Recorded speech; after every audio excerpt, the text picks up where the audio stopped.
महाराणी साहेब, महत्वाचा अडसर दूर होणार होणार ना? हो. राणू अक्का सासरी जाणार ना? जाणार म्हणजे तयार झाले. आम्ही तर त्यांच्यासोबत पाठवायचे जिन्नसही त्यांच्या संदुकीत भरून ठेवलेत. बघा बघा मोरोपंत, महाराणी साहेबांचं धोरण बघा, केवढी चतुराई. पंत, धोरण आमचं होतं पण नियोजन मात्र तुमचं होतं. हे असलं आमच्या ध्यानात येत नाही. पण आमच्या येतं. पण काय येतं? बाळराजेंसाठी. आम्ही बाळराजे जिथे बसणार आहेत ती जागा चोखाळतोय आणि ती जागा चोखाळताना ह्या गोष्टी आम्हाला आपोआप सुचतात. आणि याचे मुख्य कारण म्हणजे आमच्या दोघांच्या निष्ठेचा दरवाजा नेहमी उघडा असतो. याची प्रचिती येतच असेल. हो, प्रचिती आहे. महाराणी साहेब, राणू अक्का एकदा का सासरी गेल्या म्हणजे विषयच संपला हो. शंभूराजे आता रायगडावर येत नाहीत. तुम्ही घरच्यांना आणि आम्ही बाहेरच्यांना कोलदांडे घालतो. मग काय कामच झालं. काय मोरोपंत? तुम्ही बोलत का नाहीत? तुम्ही काय बोलताय तेच मला कळत नाही. हा, काय झालं? मगाशी सदरेवर तर ठीक होतात, मग आता? आमची प्रकृती बरी नाही. काय होतंय काय? अंग थोडं गरम आहे, अंगात कणकणी आहे. महाराणी साहेब, आम्हाला परवानगी द्यावी. तुम्हाला आजाराने गाठलं का ऐन मोक्यावर तुम्ही आजाराला गाठताय? महाराणी साहेब, येतो आम्ही.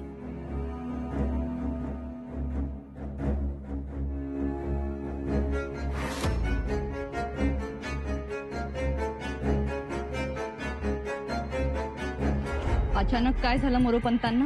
हं? त्यांना असं अधनं-मधनं फेफरं येतं. कस तर खाणार नाहीत ना? कच? आणि आम्ही असताना नाही, त्यांना कच खाऊ देणार नाही. आमची नजर धोका खाणार नाही. आज त्यांचा अबोला हा गळात अडकलेल्या माशासारखा होता. हो, खरं आहे. पण त्यांना बोलताही आलं नाही आणि सांगताही आलं नाही. आपण निश्चिंत राहा महाराणी साहेब. ते बोलतीलही आणि सांगतीलही. आम्ही आलोच.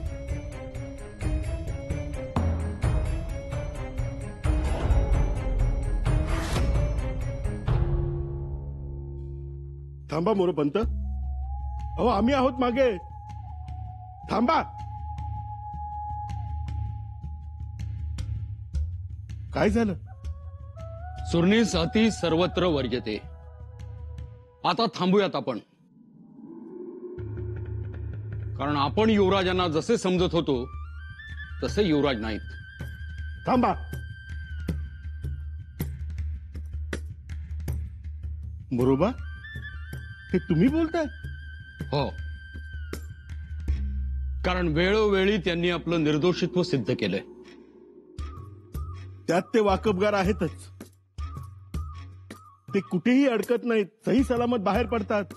कसली पुण्याई त्यांच्या मागे उभी राहते काही कळत नाही. पण तुम्ही गडबडून जाऊ नका. ते दोषी आहेत, त्यांच्याने आपलं जमणार नाही. जमायला पाहिजे.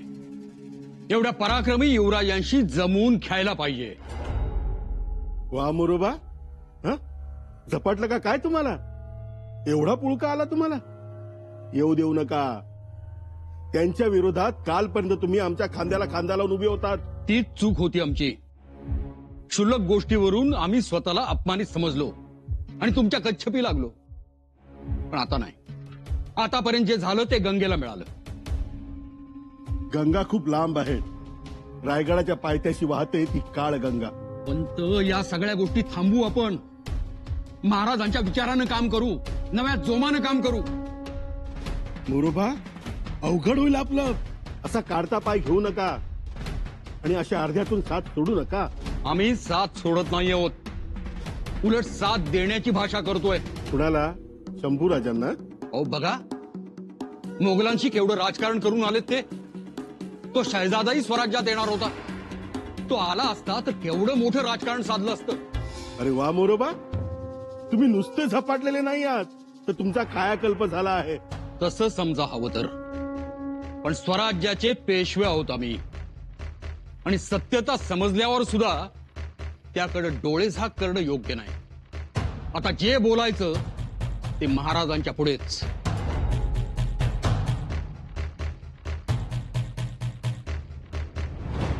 बघतोच कसे बोलताय महाराजांपुढे ते. आबासाहेब, एक विनंती आहे तुम्हाला. विनंती कशाला सोनबाई? बोला. आपण तातडीने पन्हाळगडी जावं आणि युवराजांना भेटावं. आमच्याही मनात तेच आहे. मग आपण केव्हा जाणार? आबासाहेब, तुमची आणि युवराजांची खूप दिवस झाले भेट नाही. खूप दिवस म्हणजे 2-2.5 वर्षे झाले भेट नाही हो.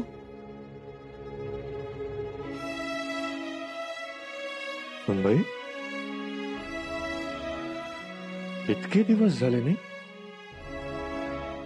आणि भेट नसल्यामुळे, विचारांची देवाणघेवाण नसल्यामुळे हे असे प्रसंग उभे राहतात.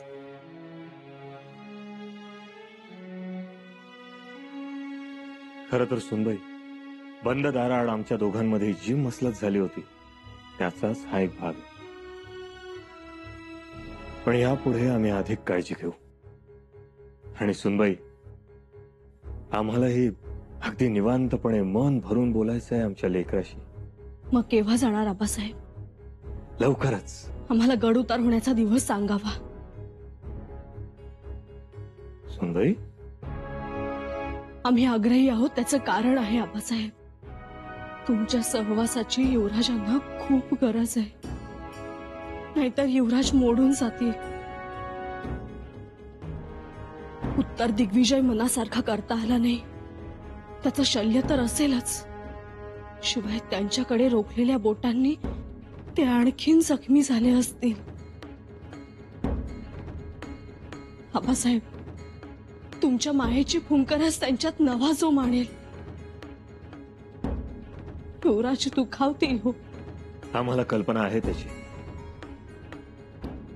आमच्याकडून शौर्याचा वारसा घेताना पोरानं सईबाई साहेबांचं हायवे पण काही सोडलं नाही. तीच भीती वाटते आम्हाला. तुमची भीती रास्त आहे, पण यापुढे आमच्याकडून उशीर होणार नाही. सोनबाई, इथल्या राज्य कारभाराच्या जबाबदाऱ्यांचा निपटारा करतो. कारण पन्हाळगडी गेल्यानंतर पुन्हा येणं कधी होईल याची कल्पना नाही. काही आराखडे आखून देतो, काही योजना देतो आणि तातडीनं निघतो. बरं, सदरेवर कारभारी खोळंबले असतील. आम्ही जाऊन येतो. जी आबासाहेब.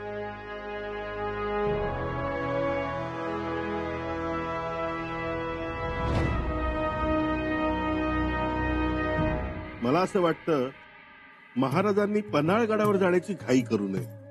तुम्हाला काय वाटतं? अहो, मला तर वाटतं की त्यांनी जाऊच नये. अगदी रास्त बोललात. तुम्हाला यांचं बोलणं रास्त वाटलं, पण ते कोणत्या अनुषंगानं? कोणत्या अनुषंगानं म्हणजे? अहो, हे राजकारण आहे बाळाजी पंत. शंभूराजे 11 महिन्यानंतर स्वराज्यात येत आहेत, तेही मोगलांच्या छावणीत राहून. मग काय झालं? काय होतं बाळाजी पंत, कधी कधी शत्रूच्या मुलखात आपला माणूस 1-2 वर्ष राहून आला की त्याच्यावर पटकन विश्वास ठेवणं योग्य नसतं. कळलं? आपण म्हणतो युवराज आले, पण दिलेर खानानं पाठवले नसतील कशावरनं? कशावरनं नसेल ही त्याचीच खेळी.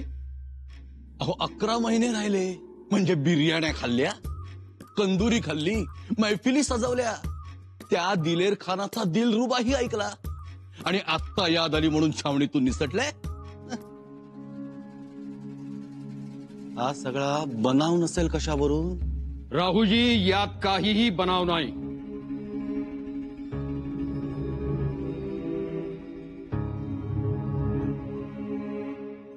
मोठ्या संघर्षातून युवराज सुटलेत. सुटलेत पण म्हणून आपण का अडकायचे? पंत, या गोष्टी आता बंद करा. एका असामान्य राजाचे आपण अष्टप्रधान आहोत याचं भान ठेवा आणि या गोष्टी बंद करा. महाराजांना जर जावं वाटत असेल तर त्यांनी जरूर जावं आणि युवराजांना रायगडावर घेऊन यावं. पंत, हो काय होतंय काय तुम्हाला? हा अवसान घातकीपणा झाला. आपण आता वैयक्तिक महत्वाकांक्षेतून बाहेर पडूया. एका दिवसात संत बनायला निघालात. गप्प बसा. निदान महाराजांसमोर तरी तोंड उघडू नका. मी असं का बोलतोय या मागची वस्तुस्थिती समजून घ्या. पंत,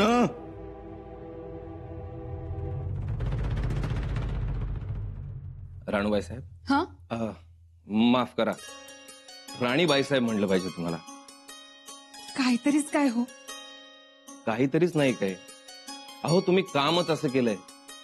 नवऱ्याच्या कर्तबगारीनं बायकोची मान उंचावते, पण तुमच्या कर्तबगारीनं आज आमची मान उंचावली. खरंच अभिमान आहे आम्हाला तुमचा.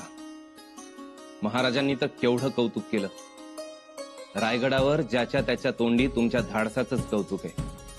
आई अण्णा बी लई खुश झाल्यात. खरंच? खरंच. आणि तुम्ही येणार तेव्हा अख्खं गाव गुड्या उभारणार आहे. पण आम्ही परस्परच निघून गेलो. तुमची संमती घेतली नाही जाता.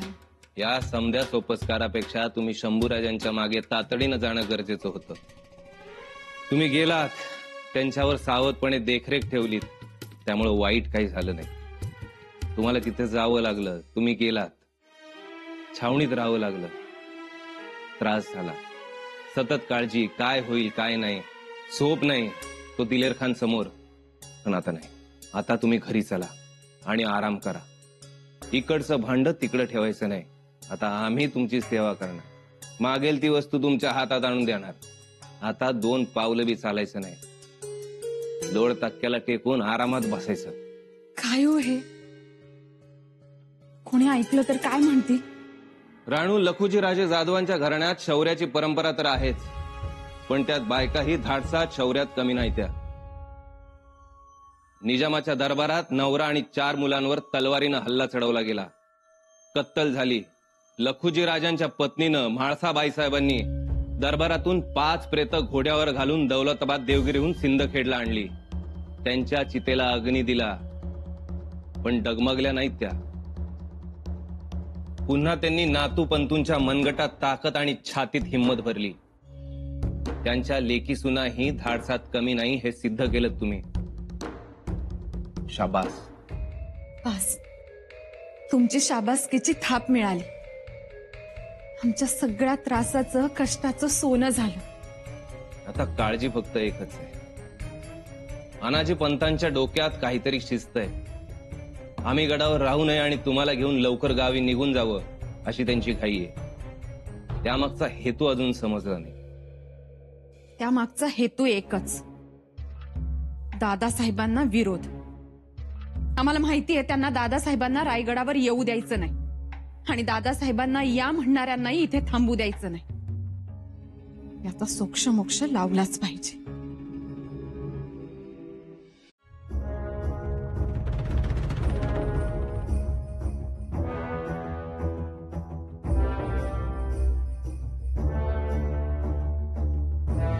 बसा.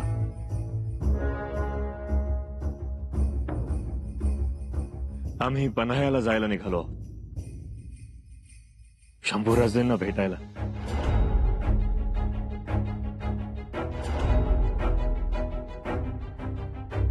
आम्हाला माघारी येण्यासाठी कदाचित उशीर होईल. हीच बाब आम्हाला अष्टप्रधान मंडळाच्या कानावर घालायची होती. आणि दुसरी गोष्ट म्हणजे माफी असावी महाराज. परंतु आपले जाणे जरुरीचे आहे. होय. नाही म्हणजे जायचंच असेल तर काही दिवस थांबून जावे.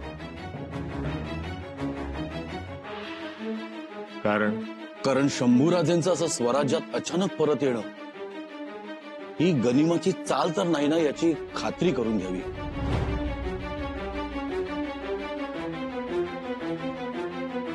राहुजी, गनिमाची चाल? शंभूराजे इथे येण्यात काय? हो म्हणजे असू शकते.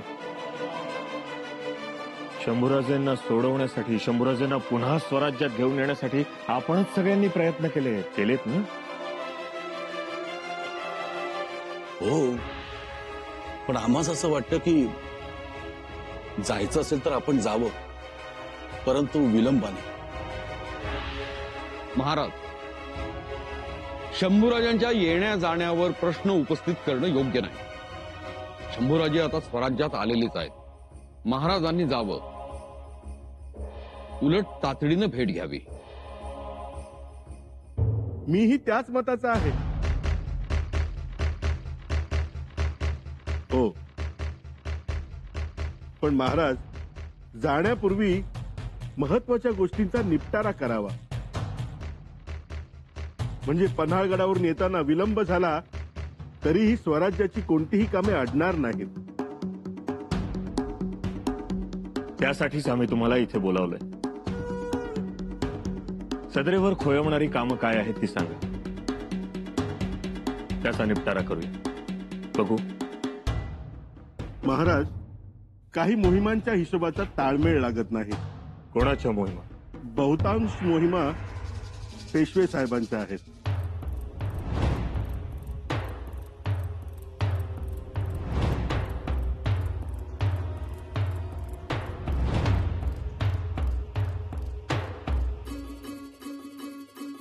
आमच्या मोहिमांचा हिशेब लागत नाही.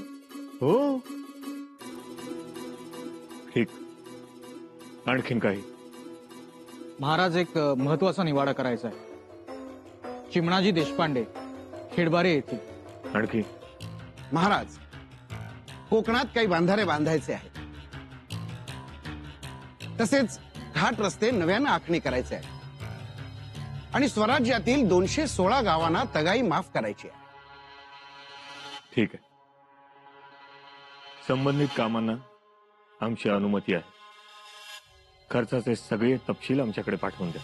आणि हो, मोरोपंतांच्या मोहिमांच्या जमा खर्चाचा ताळेबंद लवकरात लवकर आमच्या समोर सादर व्हावा.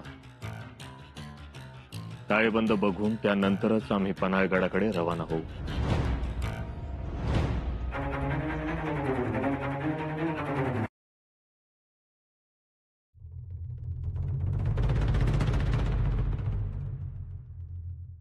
पंत, आता हे खुसपट काढलं? काढली तर खूप आहेत आणि नाही काढलं तर एकही नाही. आता तुम्ही पंताचे संत बनायला निघाला आहात. पण हा संत गळ्यात माळा आणि पोटात किती काळा हे दाखवून द्यायचं आहे. अहो, पण कशासाठी? मती फिरली तुमची. तुम्ही सरळ धडधडीत बोललात. महाराज, तुम्ही पन्हाळगडावर जावं आणि शंभूराजांना घेऊन रायगडावर यावं बोललात ना. अजूनही शब्द माघारी घ्या. मुळात तुम्ही रायगडावरून पन्हाळगडावर उडी हाणूच नका. लचकाल.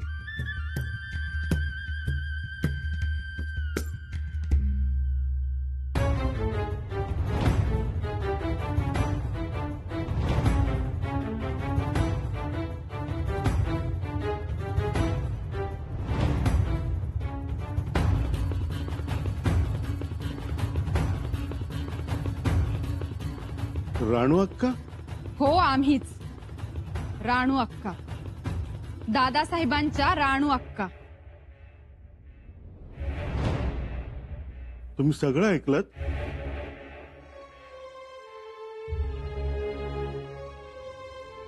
शब्दान शब्द ऐकलाय आम्ही.